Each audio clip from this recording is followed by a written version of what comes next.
Whether it makes you laugh, cry, scream, or fly, folks, there's a song for every emotion. We're Mike and Priya, and we talk about the songs that make up the soundtrack to your life, because life is in the lyrics.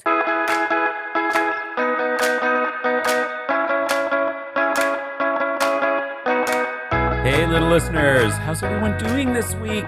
Ooh. We are recording after the long weekend here in Canada. It was Thanksgiving yesterday. How was your weekend?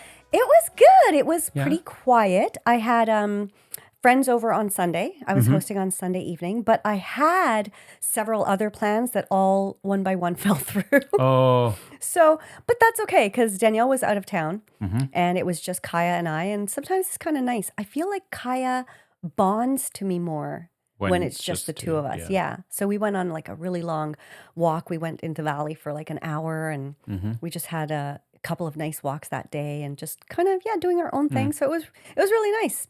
I wonder how many people celebrate Thanksgiving, like actually have their dinner on Monday. Oh, yeah. Because I was away for the weekend and we did ours on Sunday. And some friends had invited us for Thanksgiving, friend-giving, and that was on Sunday.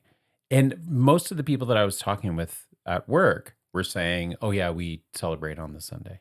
Yeah, I guess it makes sense because if you're actually celebrating and going later into the night, you don't want to have to go to work the next day.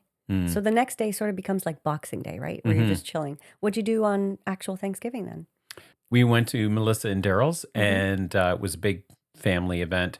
And some of their extended family came from Windsor. So it was really nice. And it was a beautiful day. The weather was incredible. It was like 21 degrees, gorgeous.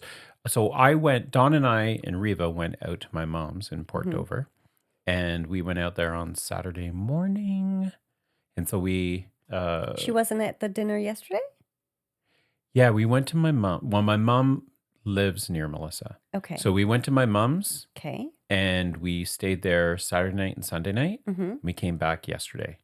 And Saturday night, we had a nice dinner for my sister because it was her birthday. Oh, nice. And then happy birthday, Angie. Yeah, happy birthday.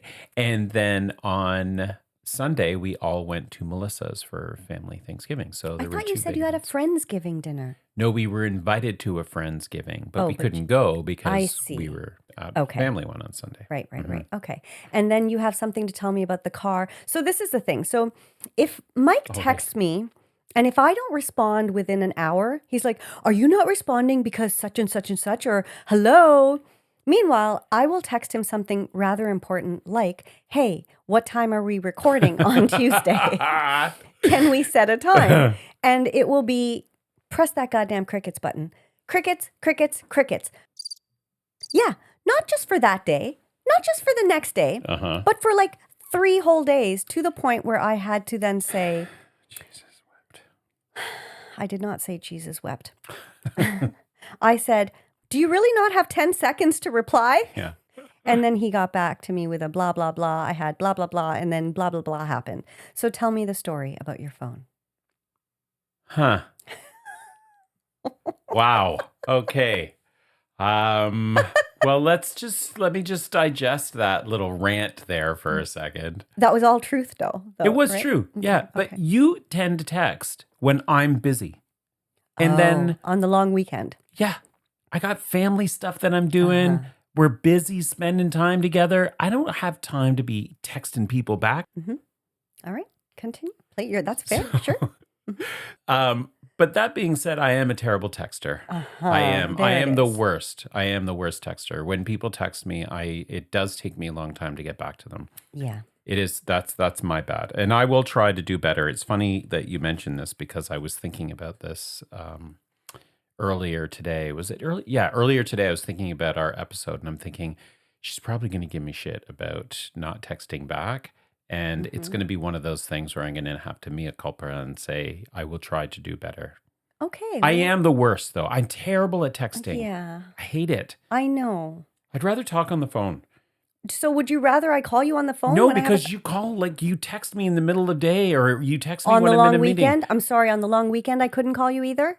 Well, you could have called me on the long Okay. weekend and I wouldn't have answered. Well, since you're giving your mea culpa, No. I still have lots of other Okay. stuff to say. can I just give a mea culpa too, or should I save that? I've got it written down, so I'm not going to forget. So let's Okay, let's so give mine go later. ahead. Oh, now? Yeah, no. Okay. Mhm.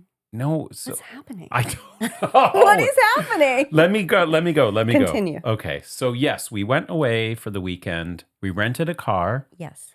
And like my texting, Mm-hmm. I also am sometimes unsuccessful with car rentals in a variety of ways. Okay. For example, I can't wait to hear this. 2 or 3 Thanksgivings ago, we were going out to my mom's and I rented a car, or so I thought. Oh. Turns out I went through the process of finding the car and booking the car and all the rest of it. I just didn't press that last confirm button or something. Oh my God, that makes me so mad. So I get to the car rental. I'm in a lineup with every other Joe Blow who's Yeah. looking for a car. Waited for 25 minutes, get to the counter, and they're like, "We don't have your car." And I'm like, "Yeah, you do. I've booked it. Here's the confirmation." And they're looking at it and they're like, "This is from last year. Do you have a book? Do you have a confirmation for this year?" Last year. Yeah, because Oh. every year we book a car. Right. So this You didn't was notice when you pulled up the email that the date was No. 24. Okay. So that wasn't this year though. That's previous year. I see. So Okay. then I ended up having to like go all over the place looking for a car. Everything was booked, On of the long course. weekend, yeah. So Dawn and I ended up renting this panel van. Uh-huh. Like there was no seats or anything other than the 2 front seats, and it was a panel van. It was like, who are these creepy white men driving Yeah. around the neighborhood in their panel van? Yeah, rapers. That's who they are. Well, that's a bit extreme. We definitely weren't that. We were just 2 people, one of which And a dog. didn't know how to fucking book a car. 2 white men and a very cute dog. Yes. Dogs are often used to lure unsuspecting. We don't need to Okay. say none of that was just happening. It was saying. just me Just not knowing. very So this stereotypical. year, booked the car, we went out, everything was fine. I returned the car, pull the car in, back it up into the spot, and get all my belongings, which is my phone and my wallet, get out of the car. I've got the keys with me. And I go to lock the car and it starts like beeping. So I'm like, what is going on? And I'm looking at the parking. So I'm like, oh, maybe I should park it differently. Maybe it's like, because it was kind of crooked and close to a pole or whatever. So I get back in the car, take my wallet and my phone out of my pocket, park Why? the car better because Why? they were in my back, and I can't sit on. It's uncomfortable. Mm-hmm. My very taut. Yes. I don't have a lot of toned fat tush. on my ass. Okay. So I park the car, get out of the car, and grab my wallet, lock the car, put the keys in the lockbox, close the lockbox, realize I don't have my phone on me. Where's my phone? My phone's in the fucking car Right. that's locked, and I don't have the keys. Ooh. And you couldn't call them to get the. It was closed. Why? Because it was Thanksgiving. They don't have Really? like a 24-hour Nope. emergency. Oh. Mm-mm. So I had to wait. Have you ever lost your phone or left your phone behind Yes. somewhere? And what was it like for you? Was Like, that what my was phone going or on was in it your my head? credit card? Oh, even when I've not lost my phone, but if I've left it at a friend's house or something and I can't get it the next day, I'm just like, well, how will I carry on my life? Yeah. Yeah. How will I proceed through this next 10 minutes Yeah. without my phone? It's ridiculous. It is. It's crazy to think like, I put my phone on do not disturb over the weekend, which is one of the reasons why I didn't get your text, Yes. right? And I never used that feature, but I've been using it more now. Right. And it's great because it's so freeing. My watch doesn't buzz, my phone doesn't beep, there's no vibrations. I'm totally without Because people aren't interruption. disturbing you. Yeah. Yeah. But it's different when your phone isn't within your Yes. possession. Yes. Right? So it's a funny juxtaposition because on the one hand, you choose to disengage, and so you can set it aside and leave it And it's alone. like freedom. Yeah. Yeah. But it's still there. Whereas Right. I was in a friggin' snit for the last, I don't know, 18 hours. What was going through your head? I was just thinking, well, I hope that I get it back. Mm-hmm. I hope that I can figure out how to lock the damn thing so that nobody gets access to anything. Because Right. you have a lot of, like, you have your email. There's probably personal information on there. There's definitely a Hmm. credit card But saved it's to it. locked anyways, right? I Like you have a know. PIN code and it has your face. Like it just, nobody can just open it. What do I know? I Okay. People have, like, they can do Sure. things, right? Yeah. Okay. The other thing is, it's not a cheap thing That is true. to have to replace, right? Yeah. There's $1,200 right there. Crazy. So I was just worried about not getting it back. Hmm. So, anyways, And end of the story, what happened? I called and left a message. I was able to log on to my iCloud, whatever, lock it down. It's actually amazing how Apple does this. Hmm. Have you ever used that feature? What, the locking it from afar? Yeah. So what you can do, No. if you lose your phone, you can go in and you can report it lost or lock it. Oh, okay. And when you lock it down, you can leave a phone number for whoever finds it to call and a message that will show up on the screen. I did not know that. That's Yes. cool. And then if you do get possession of your phone, then what you can do is unlock the lockdown. Hmm. But to do that, you have to have face recognition. You have to have the code, the Hmm. correct code, and then you have to log into your iCloud once you get in. Okay. So it's So really it's, quite good. yeah, that's a I lot was of very scary. impressed. Hmm.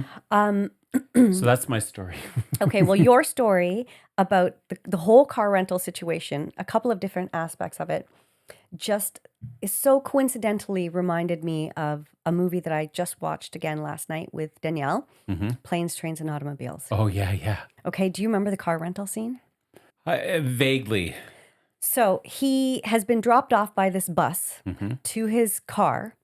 And he's walking. It's supposed to be in spot 51. So he's walking. He's had a horrendous time trying to get home for Thanksgiving. This is Steve Martin and John Candy in this movie, Hmm. if you haven't seen it.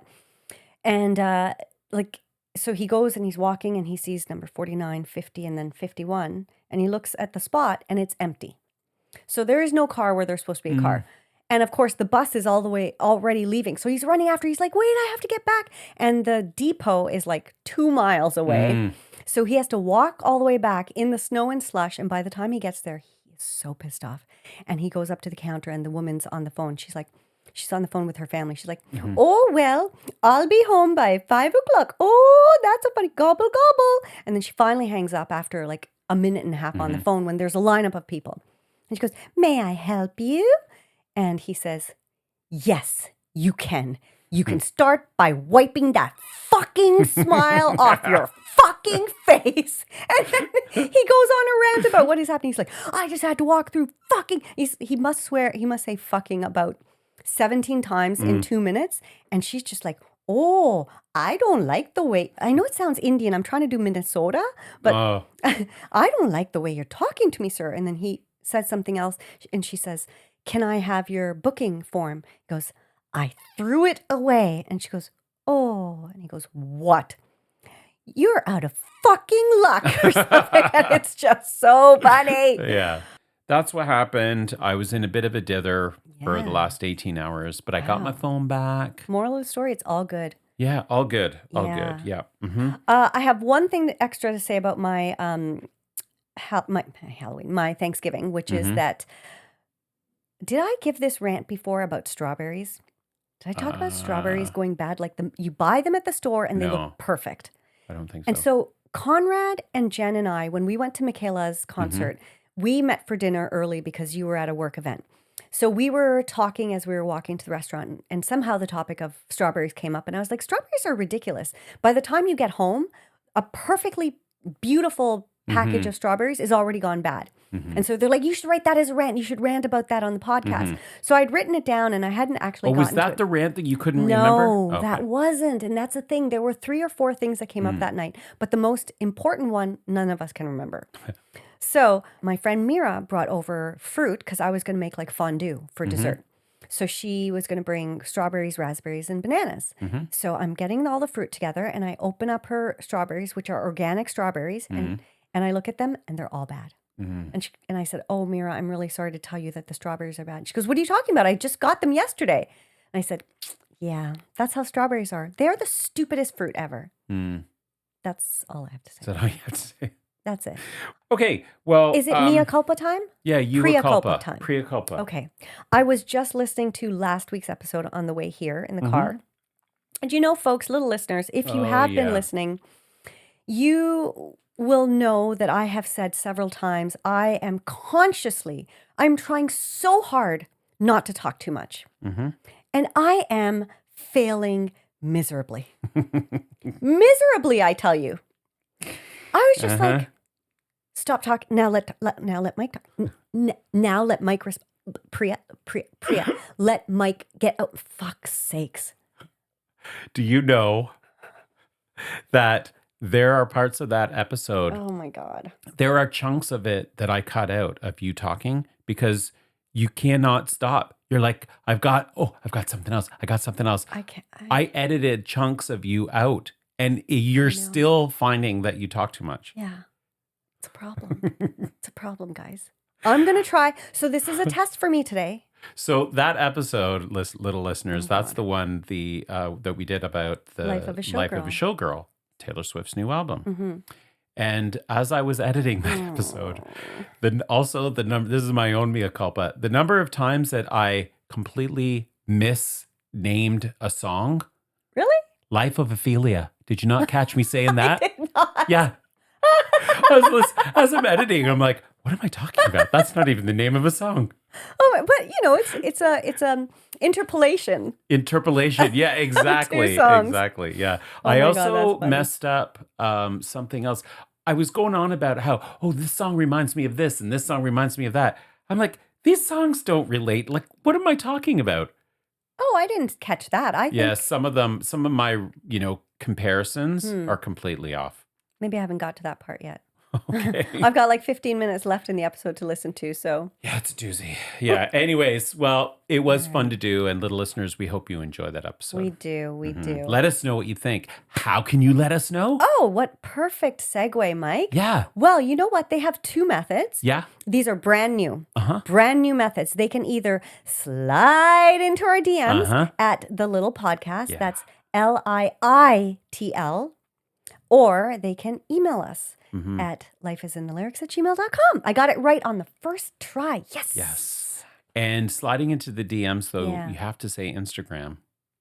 Okay. Where Because- else would it be? Well, slide into our DMs. They could be like looking at TikTok or looking at Twitter Do or they whatever call the hell it? it's called Do they now. call it DM on all those other platforms? I'm only on Instagram.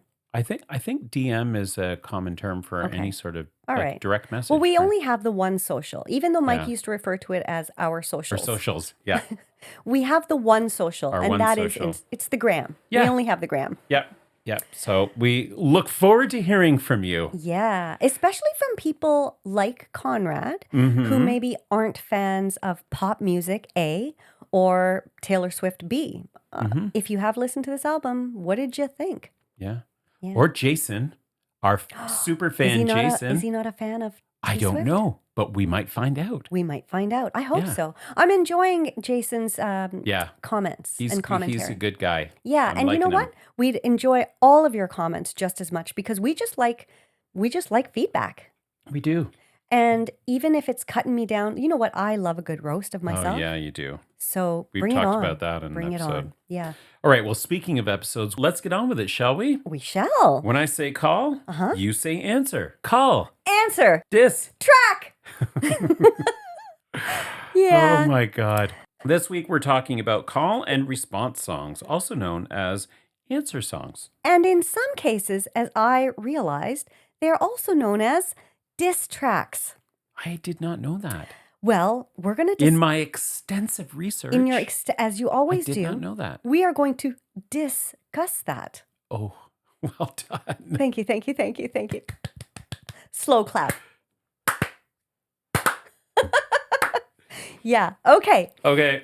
So this is funny because we had talked about this a while ago, and then Mike had sent me an episode to listen to from our vault called Living on a Prayer. It was episode 23 or something like that, where in the rambling on that we do at the beginning of each episode, we actually refer to several call and answer songs. And at that time, we were like, we should do a whole episode on this. So you guys, since we're always mining for topic ideas, we listen to our own selves. Yeah. And we came up with this one. You know what's really funny as well with our episodes? There's often times where you'll introduce a song or I'll introduce a song or we talk about something and I'll say, oh, well, you know what? After this, I'm going to do that. Or, Oh, you never. Wait to the end and then I'll show you that video or whatever. We never do that. You know, we are getting better at that. Are we? In the beginning, I feel like you used to always say, I'm going to listen to that. And you never did. And I used to say, I'll listen to, who's your favorite girl? Carly Rae Jepsen. And I never did. But eventually I asked you for some tracks of hers. And I think we're starting to respect one another's opinion just a teensy iota. Bit more. Okay. All right. Well, where did you find out that diss tracks are answer? Do you know, because as I was trying to look up the idea of call and answer, did you find this? At first, I found a lot of references to religious music. As in a call and answer, like call and answer to God, like prayer songs. So I was like, that's not what I'm looking for. So I was trying different searches and I was like response songs or reply songs. Right. And when I looked up reply songs, that's when things started coming up about the whole beef between Drake and Kendrick Lamar and such. And I was like, oh my God, they're talking about was it Snoop and Biggie or something? Biggie or Biggie Smalls and Tupac. Tupac, yeah. That was like the first big kind of diss rivalry. So then I thought, oh, that's just a different category of call and response songs in a way. Okay. Yeah, I hadn't actually put that together, but that totally makes sense. Right? Yeah. It's like the not so nice version. But let's see what you came up with in your research. Like, so what came up for you? Well, first, I immediately thought of was something that I had referenced before about Robin. The musician Robin and her song Call Your Girlfriend and Dancing on My Own. Okay. And there's a theory, although Robin has apparently she's never confirmed or denied. They rarely do. Do you know those songs? I know Dancing on My Own, but I don't know Call Your Girlfriend, and I feel Call Your Girlfriend. Yeah. No. It's time you had the talk. Give your reasons. Say it's not her fault. Okay, no. But you just met somebody new. Tell him not to get upset, second guessing everything you said and done. And when she gets upset, tell her how you never meant to hurt no one. Okay.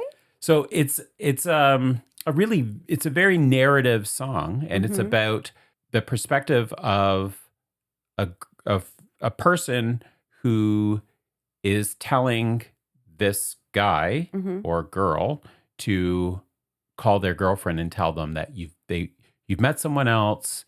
You need to just break it off and let them down. Right. Let them know it's not their fault and that you don't mean to hurt them, but you've found someone new. And is this the original song or is this the reply song? So on this album, there was Call Your Girlfriend. Oh, so the same artist wrote two songs. And then there's another song called Dancing on My Own. Okay. And so Dancing on My Own, the lyrics are, somebody said you got a new friend. Does she love you better than I can? Right. A big black sky over my town.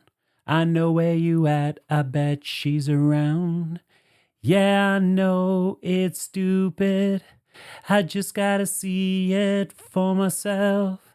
I'm in the corner. Oh, I know that song. Watching you kiss her. Oh. I love that one. So the theory is that Dancing on My Own is the perspective of the girlfriend. Okay. So somebody said you got a new friend. Does she love you better than I can? That's Dancing on My Own. And Call Your Girlfriend is Call Your Girlfriend. It's time you had the talk. Right. Give your reasons. That's Say it's cool. not her fault. So it's a really cool theory. Yeah, especially from the same artist From the same album. Yeah. Now, again, there's no confirmation that that's actually true, but it's kind of like, Swiftie type people putting Easter eggs together and coming up with this theory. You almost don't need for them to say it's true, though, because the lyrics speak for themselves. Yeah. Right? And it's just kind of cool to think that that might be the case or it might not. But if that is, then clever of her to do it. Very clever. And that makes me think of Taylor with August, Betty, and Cardigan, which are all three on the same album. They're all about the same, teenage love triangle told from the different perspectives of all three people involved. And that was super clever. And I don't think But that was intentional. Yes, that was that was very intentional. Like she had intended for those stories to be told. Yes, but I don't think it was. She didn't really talk about them being linked. I feel like people figured that out. No, you keep saying that, but people did. You know what these Swifties are like, right? They do like to dissect and like, oh yeah. But she did confirm it. Like a lot of what Taylor Swift does is she puts stuff out there and then she waits. I discovered it for my own self. I just wanted to say that, okay? Okay. I was listening to it and I was like, wait a second. She's talking about, it sounds like, and I feel like I made those Easter egg connections myself. In that song. Did, and good for you. Good for you. Thank you. Yes, yeah. Thank you. Aren't you a clever little dick? I did feel like I had made that discovery on my own. I'm sure she's talked about it, but I remember being quite proud of myself for making that connection. And I'm sure everybody is proud of you for making that. Thank you. Yes. I just wanted that acknowledgement.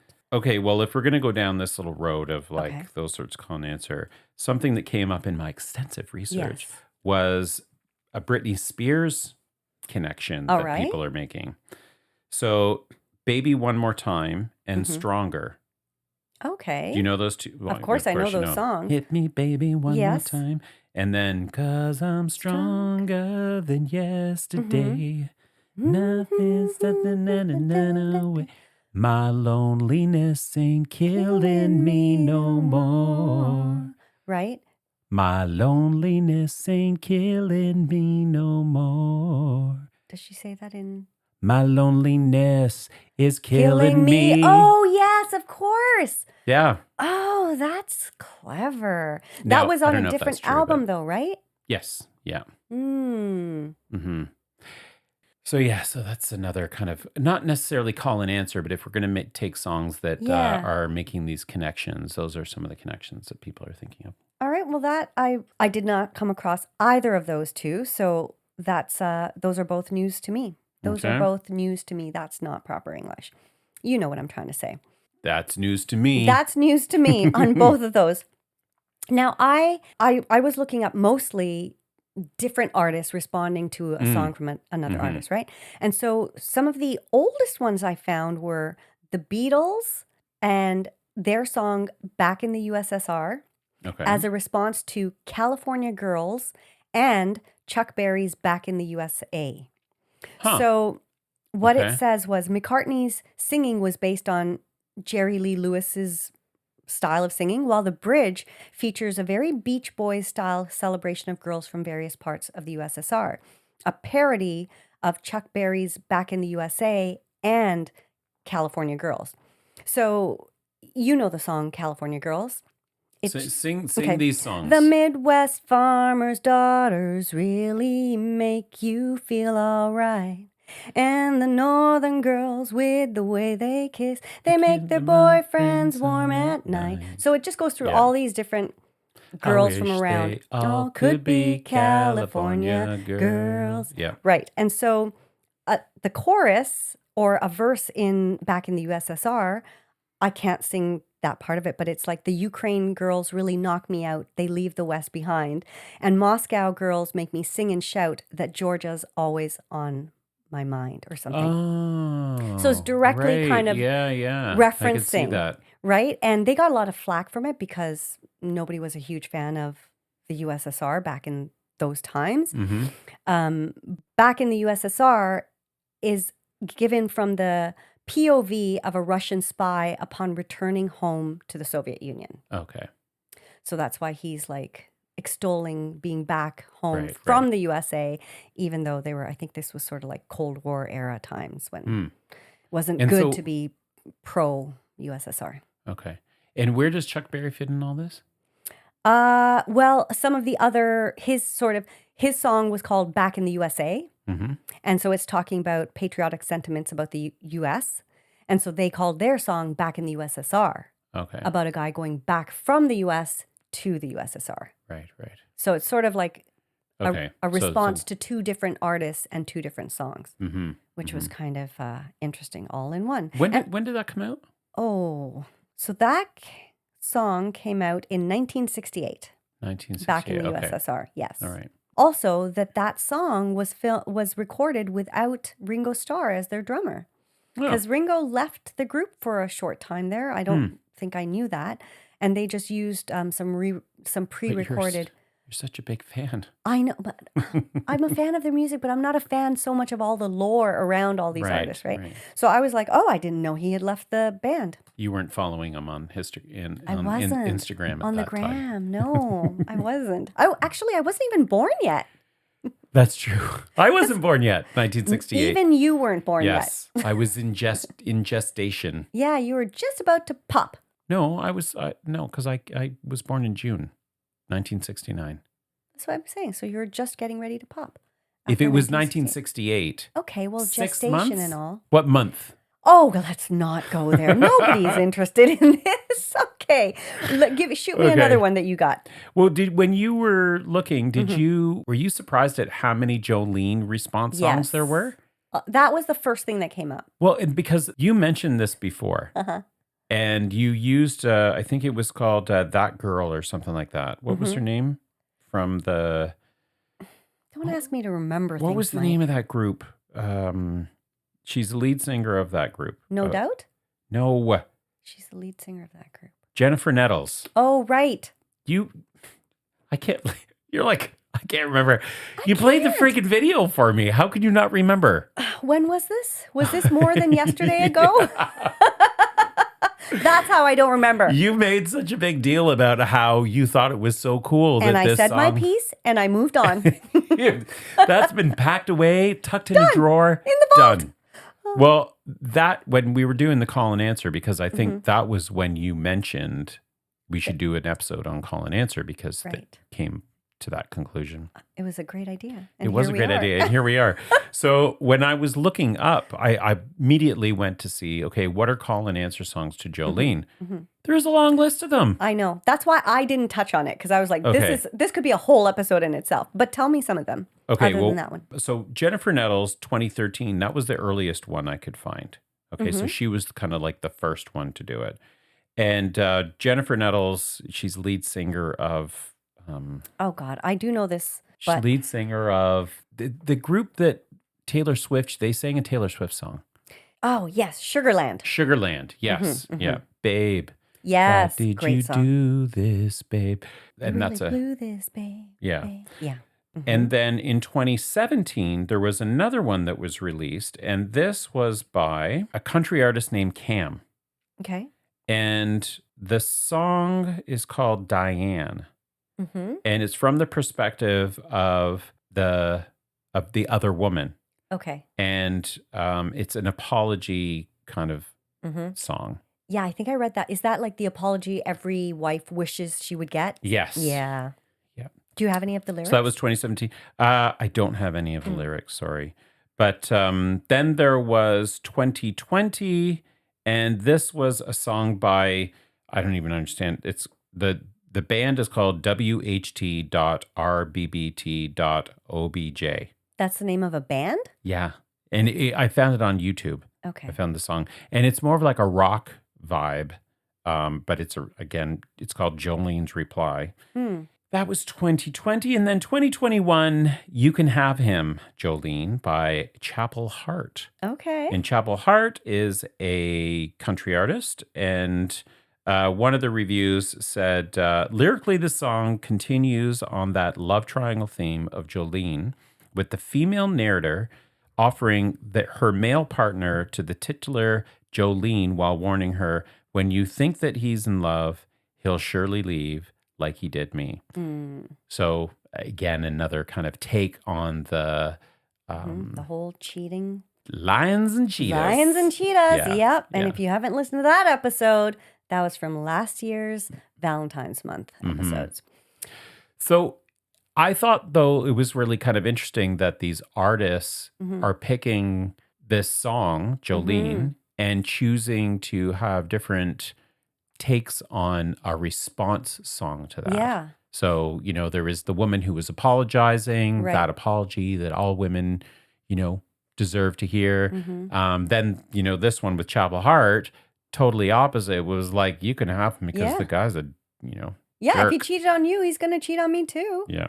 I think it's amazing the lasting effect that song has. Mm-hmm. Because it's from the 60s or early 70s. Jolene, Jolene, Jolene, Jolene, Jolene.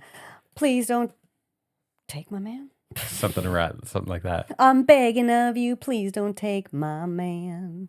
Okay, and that song came out 1973, the year after I 1973. was born. Hmm. Yeah. So 50 years later, it still has Mm-hmm. such an impact. Yeah. It's a great song, though. It's a great karaoke song. Great. Yes. Okay, so here's another one that I came across. Now, sometimes you have songs that everybody knows, Uh-huh. everybody knows the lyrics to, and everybody just sings along to, but you don't know. This sounds like basically, Priya, a lot of what you've said in many of the episodes where you're like, I know the song, I know the lyrics, but I've never really thought about what the lyrics are Okay, saying. well, let me tell you, have you ever thought of what the song Sweet Home Alabama is about? Sweet Home Alabama. Yeah, yes, I did read about this one. This was really fascinating to me because I just thought it was a love letter to their home state. Mm-hmm. And it was a call. It was an answer. But it was an answer song to to two songs by Neil Neil Young. Young. Canadian. Yes. So Neil Young had these two different songs, one called Alabama, one called Southern Man. And those two songs involved a lot of criticisms of the South, particularly regarding racism. And, Leonard Skinner really wanted to kind of pump up their hometown. They're like, this is not what. No, it wasn't their hometown. Leonard wasn't? Skinner's from California. I did not know. Yeah. Really? Yes. They were just Americans basically saying, don't stereotype all Yeah. Southern Americans this way. Interesting. Okay. I thought they were from Alabama and they were No. like, don't talk about our home state like that. No. Even more interesting. They were just proud Americans Right. standing up for their fellow American man. While acknowledging Mm-hmm. the, kind of controversial history Mm-hmm. of that part of the US and a lot of places in the world. So when you look at the lyrics, it is quite interesting. And they even reference Neil Young. Mr. Neil Young. They even reference Neil Young right in the lyrics. They say, well, I heard Mr. Young sing about her, Southern man. Well, I heard old Neil put her down. Well, I hope Neil Young will remember a Southern man don't need him around. Mm. So very pointed. Mm-hmm. They didn't mince words at all. And did you read anything about Neil's response? I did not. Mm-hmm. Would you like to fill Not us as in on that? extensive in your Not research as as extensive. I thought that's where it ended. How much more So- can there be? Fairly recently, Neil Young has been on record to say, yeah, he was kind of a bit of a dick around that Okay. time with that, and he deserved that pushback. So Well, that's he very big of gave him. props to Leonard Skinner. And then has Leonard Skinner responded to his response to their response? I don't know. That's a whole other episode. So many levels. All right. What else you got for me? Fleetwood Mac. Yeah, this came up, but tell me. Go Your Own Way and Dreams. Again, by the same artist. And the same album. Same album. Mm-hmm. You can go your own way. How does Dreams go? Yeah, how does- I was going to ask you that. I God, thought, you Dreams. would definitely know. Hold on. No, I can't. In my head, you can go your own ways. All. Yeah, that's the one that totally stuck out for me. I was like, okay, that I know. What is the relation of the two songs? Well, Lindsey Buckingham, You Can Go Your Own Way. Right. And Dreams goes, now there you go again. You say you want your freedom. Well, who am I to keep you down? Yeah. Right. So Yes. that was a bit of a call and answer to, and I mean, they were in the same band. Lindsey Mm-hmm. Buckingham left the band. They broke up. There's a lot of drama. Okay, so is this all the drama is going on during this album? Oh, Or yeah, yeah. This album, it's okay, notorious for the drama that was going on when this right. album was being created. Okay, and now I need to know the some of the lyrics of the other song, how they like you can go your own way. What are some of those Okay. lyrics? You can go Yeah. your own way. Go Your your own own way. way. You can call it another lonely day. Mm-hmm. Okay.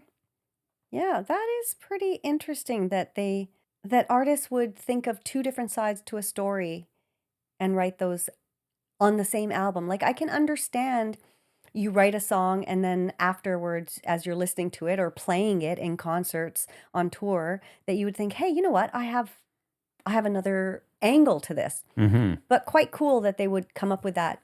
So lyrics for Go Your Own Way, Mhm. it's like, loving you isn't Isn't the the right right thing thing to to do. do.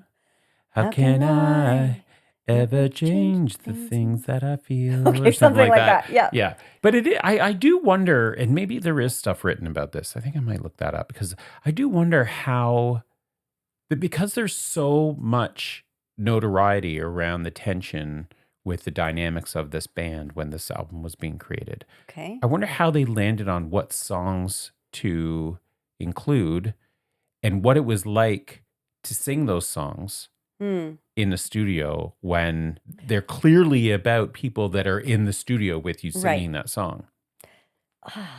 You know what? I'm embarrassed to say that I did not even make the connection that it was about leaving the band. I was just thinking it was like in a relationship. No, But it was about obviously, it was about them breaking up. It wasn't right. necessarily about leaving the band, I don't Okay. think. But Lindsey Buckingham did leave the band several times. He left, he came back, he left, he came Okay. back. Okay. Well, so then it has lots of levels of meaning. Hmm. Huh. I don't know. Awkward? Awkward is what comes Yeah, to yeah. mind. Well, and how old would they have been? You know, when you're young and you are going through that kind of thing, and I would think that as hurtful as it is Hmm. that they're feeling all their feelings, but they're Right. in their 20s probably. They have lots of fucks to give. Whereas now, Yes. if you were going through it in your 50s, let's say, or your 60s, you'd just be like, fuck No it, I fucks don't to like give. Yeah. whatever. I don't, I'm not even Yeah. singing a song about this That reminds me of douchebag. exactly. It makes me think of No Doubt, Don't Speak. Mm, Because they were, from what I recall, they were kind of starting to, well, Gwen Stefani and her bandmate were in a relationship, but mhm, they were mhm, breaking up. And so, mhm. but they still had to sing this song while the Oh, band was yeah, together, yeah, right? So that yeah. had to be awkward too. Mhm. And did you know, by the way, that they are reuniting for a stint in Las Vegas? Oh, As really? No Doubt for the first Huh. time in 17 years. Wow. Yeah. I wonder what the other people in that band, like the three guys, were doing the I last wonder, 20 right? years. Living Because off their fortune, maybe? I I don't don't know, they know. they must have been doing something. Yeah, they Because she's must. been all over, Well, she had a American Got hugely Talent and successful solo career before right, she right, ever yeah. went on The Holla Voice. Back Gal. That Mm-hmm. whole album, which I loved. And then, yeah, and then she's been on The Voice many times, and now Do she's this here. dun, on that track is not ain't No no holla holla back back girl. girl. I Ain't ain't no no holla holla back back girl. girl. Few times I've been Around around that that. track and not. I know, I know. See, I don't remember the lyrics to all songs. Well, most. You learned It's my shit. that's It's my my shit. shit. The shit is bananas. Bananas. Bananas. The The shit shit is is bananas. bananas. Bananas. Bananas. Okay. Mm-hmm. All right. So my next next songs are Mm-hmm. much more recent. When I Was Your Man by Bruno Mars Oh, and and flowers. Flowers Okay, by Miley I Cyrus. remember reading something about Mhm. that Okay. before, but is that really true? Let's listen to the lyrics, okay? Okay. This is Bruno. I should have brought you flowers and held your hand. Should have gave you all my hours when I had the chance. Take you to every party, 'cause all you wanted to do was dance. Now my baby's dancing, blah, blah, blah. Okay? Her lyrics. I can buy myself flowers Write my name in the sand. Talk to myself for hours. Say things you don't understand. I can take myself dancing. And I can hold my own hand. Yeah, I can love me better than you can. Right, right, Pretty right. much response to every line that he says. Right, yeah, yeah. And he actually called her out on that. And I don't know whether she, In a like, hey, you're doing this, or maybe I shouldn't say he called her out, but it was called out that this right. is like kind of a direct ripoff because it's almost line by line what he's saying, she's then responding to. So it was definitely right Is out that a there. ripoff? I'm not saying it's a ripoff, but No, but I like so in the Taylor Swift episode, we were talking about the songs that sound like other songs and, giving credit. And we were also talking about how many notes there are and why some songs sound alike because that Charlie Puth guy said a lot of songs sound alike because there's only yes. so many notes and so many combinations. So you're bound Okay. to. So you've got that, like, from an artistic point of view, is their claim to.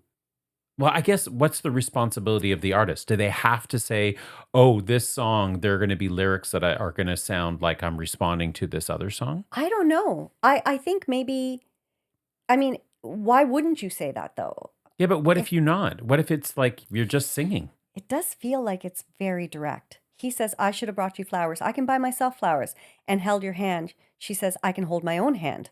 Should have gave you all my hours when I had the chance. She's like, I can talk to myself for hours and say things you don't understand.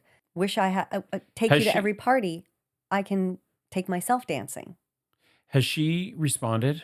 Well, there is a lawsuit. Oh, So not from Bruno himself, but probably from the Tempo music. Music Right, Investments. right. They sued her in September of last year, alleging copyright infringement. Her motion to dismiss was denied. So as of September of this year, there hasn't been a ruling yet. Hmm. So it's not, he's not named as a plaintiff at all, Bruno Mars. I wonder. Yeah. I was just thinking, like, I wonder what the artists actually think. Yeah, I guess for some, I mean, obviously Taylor Swift, she's about making money as well as making art. I would think All that they artists would about making want. money. No, Most, I don't you don't. I think most of don't them want to know. I make don't. money? Yeah, but I don't know if it's like. I think the big machine Right. wants the money. Oh, you mean in terms of a lawsuit? Well, yeah, and also, like, would artists really care? Like, I would think they'd be flattered that, Mm. there's this other artist Well, that and has listened to their music and then also yeah. created some art that gives homage or can be interpreted as, Like a reaction song or a a reaction, response. but also flattery. It's, Yeah. it's it's like you're flattering me Well, and I because guess you. that's why Bruno is not involved in he clearly is not bothered by it. Hmm. He's not involved in that lawsuit at all. Well, So, he is in a way. He must be in, like, in a way, tangentially. maybe, but he might not own the song, Oh, right? right, right, yeah. Oh, that just makes my brain hurt. I All of this, know the all of the levels of, business I know. around, like, Let's it not must. hurt your pretty little brain. Okay? It must be so hard though to be an artist and want to create work, Hmm. and then there's this, you know, crazy industry Yeah. That of takes ownership people of it. that take ownership over your. Right. Well, Chapel Rowan talked about that at the Grammy. I think it was the Grammys, maybe it was American Music Awards or something, when she won an award and she got up there and she made a comment about giving artists and songwriters their due because they're the ones who are putting all the work into creating the art. Mhm. And it's the label and all these other levels that are making all the money off of it. And what do labels do? Do you know? Well, I mean, I guess they're the ones who put all the money into marketing and making, trying to fight to get your song onto airwaves and in front of all the DJs and all the right people. But They do the Taylor Swifts and the Miley Cyruses and Bruno Marses of the world need they did at the labels? beginning. Well, they did at the beginning, but Right. they're multi-millionaires. Like, Yeah, you'd think now. that they'd be able to do their own thing. Like, do they need labels? I don't know if Taylor is actually on a label anymore, or if she's on her, like, is she her own? Does she release her own music? I don't know. No, she must be on a label, I would think. Yeah. I don't know. I say that because I think, any reputable artist needs to be on a label, but Yeah. I actually don't really know what labels And I do. don't think that's necessarily true anymore because there are a lot of artists who are building a name for themselves off of TikTok. Like previously it was true. Yeah, YouTube, yeah. and then they'd get picked up by labels, but now it's TikTok. And I think a lot of those people don't even care about having labels because they just release their music directly and they cut out all those levels of middlemen. So who knows? Wasn't Okay. Benson Boone one of those? I know he was on American Idol, but Yes, he didn't he was. kind of get picked up from... Did he do like a lot of social media? I know he opened for Taylor for a while on her Eras tour. Yeah, but he was already big. Anyways, sidebar. Okay. Okay, so anything else? Because I'm done. Yes, just speaking of Taylor, because when we're talking about... Because little listeners aren't going to get enough of that. No, I know we did a whole episode last week, but since we're talking about the other side of call and answer songs, the whole diss track idea. Actually, before we get to the diss track, there is, of course, the kind of sweet story of the song Enchanted and the response song by Owl City. Right, of course. Which Yeah, is... I totally forgot about that. Yeah, which is the exact same song. Yeah. Same lyrics, but he just changes a couple of the lyrics and says, Taylor, I was enchanted to meet you too. Right. So at a couple of minor points, he alters the lyrics slightly. Yeah. It was kind of sweet. And she obviously didn't have a problem with that response, right? But we talked about this last week. We talked about Actually Romantic being sort of a response song to Charlie XCX's song, Sympathy is a Knife. So Charlie XCX wrote a song that famously people think was a diss to Taylor, and that song was called Sympathy is a Knife, in which she says things like, don't want to see her backstage at my boyfriend's show.